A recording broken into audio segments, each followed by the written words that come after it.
Bonjour. La troisième caractéristique est donc la souffrance. J'ai parlé précédemment de l'absence d'ego, anatta, de l'impermanence, anicca, et maintenant je parle de dukkha, la souffrance. D'après le Bouddha, elle est universelle et tous les phénomènes existants y sont assujettis, quels qu'ils soient. Et on distingue dans le bouddhisme toutes sortes de souffrances, des souffrances qui proviennent du manque, des souffrances même qui proviennent de l'excès, des souffrances qui proviennent de la transitivité des choses, de l'impermanence des choses. Enfin, je ne trouve pas utile de les répertorier toutes. Et ceux qui le voudraient vraiment peuvent consulter un livre, y compris le mien, qui s'intitule Questions et réponses, le bouddhisme questions et réponses, publié chez Québecor en 2003 et qui est toujours disponible. J'ai aussi écrit un livre qui s'appelle Finir de souffrir, un art de l'éveil. Et c'est plutôt dans cette perspective-là que j'entends vous parler aujourd'hui. Si la souffrance est omniprésente, on peut évidemment arriver à la combattre, à lui donner, à ne plus lui donner de raison d'être.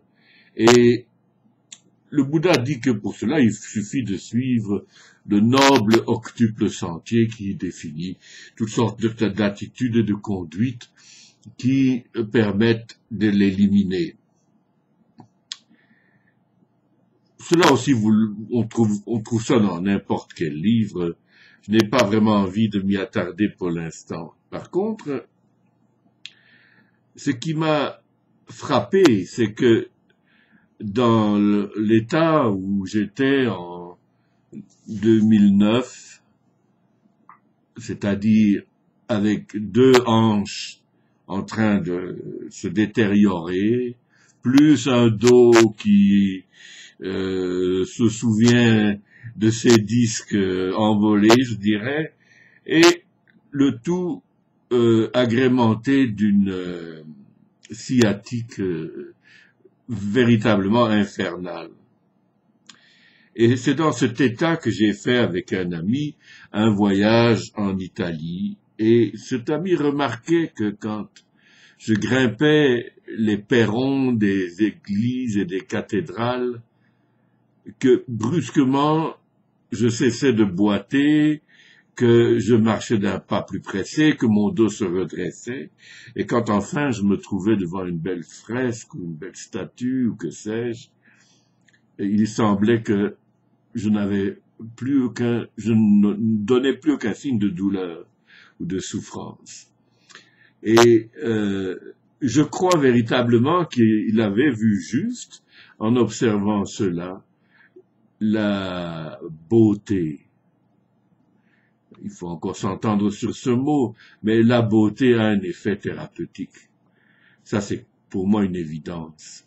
Évidemment, il faut aussi apprendre à jouir de la beauté. Je suis frappé quand je montre une reproduction d'un tableau dans un livre à quelqu'un, comment le regard effleure à peine la page et ils croient avoir regardé ce que je leur montre. Et ce n'est évidemment pas vrai. L'apprentissage du regard est une chose qu'il faut cultiver assez longtemps pour pouvoir apprécier une œuvre d'art de manière à ce qu'elle vous touche et vous transforme. À mon sens, c'est une expérience spirituelle.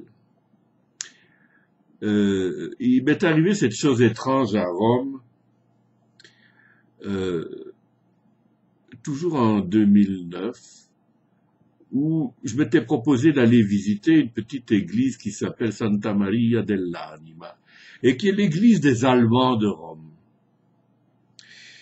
Comme il y a une église des Français de Rome qui s'appelle Saint-Louis des Français, San Luigi dei Francesi, où se trouvent 3 merveilleux Caravages. Mais à Santa Maria dell'Anima, je ne savais pas ce qui s'y trouvait. Et à l'entrée, j'étais accueilli par un prêtre allemand, en soutane,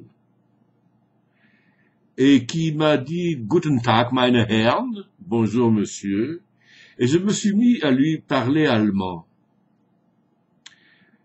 L'allemand était la langue de ma mère, mais pour des raisons de sécurité durant la guerre, puisque mon père était juif, on ne nous parlait pas allemand. Donc ni mes frères ni moi n'étions capables de converser en allemand. Il nous reste... Un de mes frères a quand même suivi des cours par la suite et se débrouille mieux que moi et mon autre frère aîné qui est malheureusement décédé. Et donc, je ne connais pas l'allemand, à part quelques expressions que ma mère utilisait souvent, mais je ne suis pas capable de construire une phrase, ou de conjuguer les verbes et tout ça. Et là, avec ce prêtre, bizarrement, comme si une sorte de Pentecôte avait eu lieu, je parlais allemand. Et il me disait que je parlais bien, et moi je n'en revenais pas d'entendre sortir cette langue de ma bouche.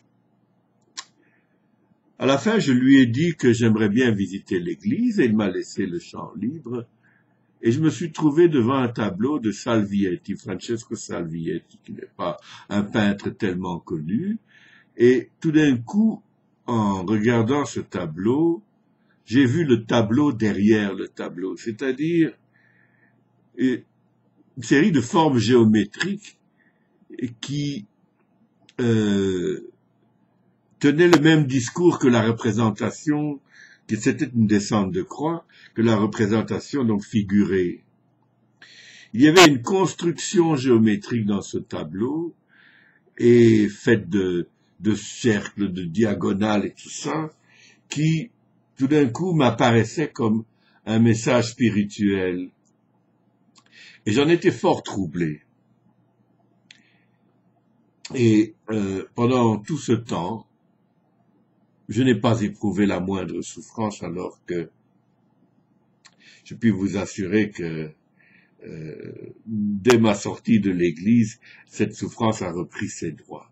Donc, si on s'éduque à regarder ce qui est beau, à apprécier ce qui est beau, à traverser même ce qui est beau pour en retirer la quintessence, cela a un effet thérapeutique.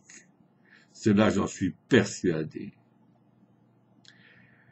Bien sûr, je ne veux pas dire que ça remplace les attitudes et les pratiques du noble octuple sentier, certainement pas. Il faut évidemment une compréhension juste, des moyens d'existence justes, une parole juste et une concentration juste qui est acquise dans une méditation quotidienne. Dieu sait que j'en ai fait des séminaires de méditation jusqu'à 10 heures par jour et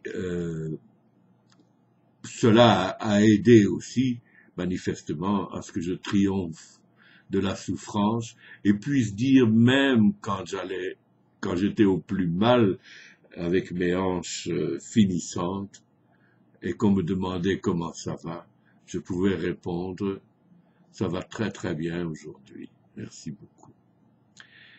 Qu'il en soit de même avec vous, soyez protégés des malheurs, des afflictions, des pensées négatives, et cela jusqu'à notre prochaine rencontre.